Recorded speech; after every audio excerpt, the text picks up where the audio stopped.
You say, oh, is it that simple? Yes, it's absolutely that simple. Amen. There's been times in my life when I felt as though, God, what do I do? Where do I turn? Where do I go? I can't find what I'm looking for. And in reality, God says, hey, it's right in front of you. Just turn the page and look at it. Come on. It's right in front of you.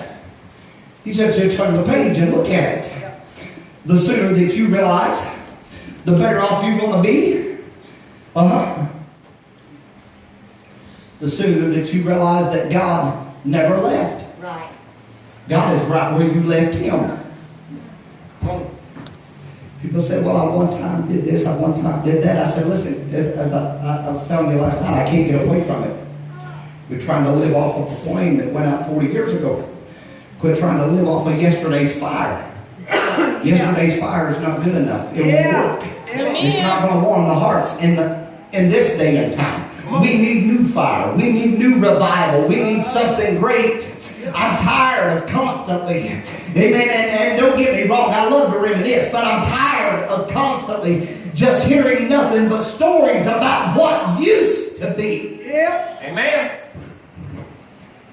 Come on. It is time that our people and our youth in this day and time get an experience of their own. Absolutely. Come on. Amen. They need to experience Yeah. the experience. It's not enough for you to experience something and your children never experience it. That's right. That's not enough. That's right.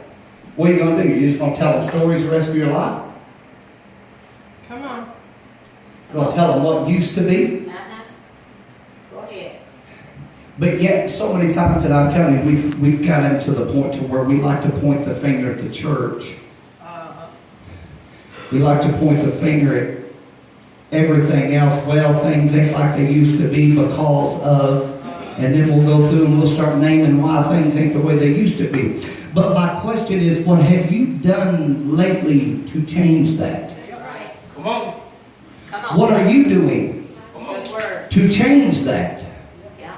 As you said. Do you still have the same mindset that you had when you had your experience?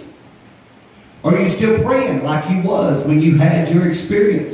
Are you still fasting like you was when you had your experience? So many times people say, well, I used to do this, I used to do that. I said, listen, if all you can do is tell me what you used to do, and you ain't got no works to go along with it in this day and time, I don't want to hear about how high you shouted, how many pews you run, or how many, whatever. I don't care how many chandeliers you swung from. It does not matter.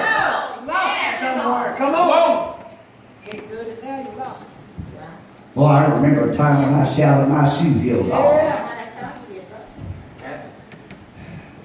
Yeah, you remember a time. Come on. Well, I got a problem with that. Come on. Yeah. You're still living in my God, why hast thou Come forsaken? on. Come on. It's good. God, you've forsaken me. The church has turned its back on you. And we're quick to tell about how the church has turned its back on God and what's wrong with the church. As I preached one time, what's right with the church. So many times we want to point fingers at what's wrong with the church. But my question is, what are you doing to make the church better? Yeah.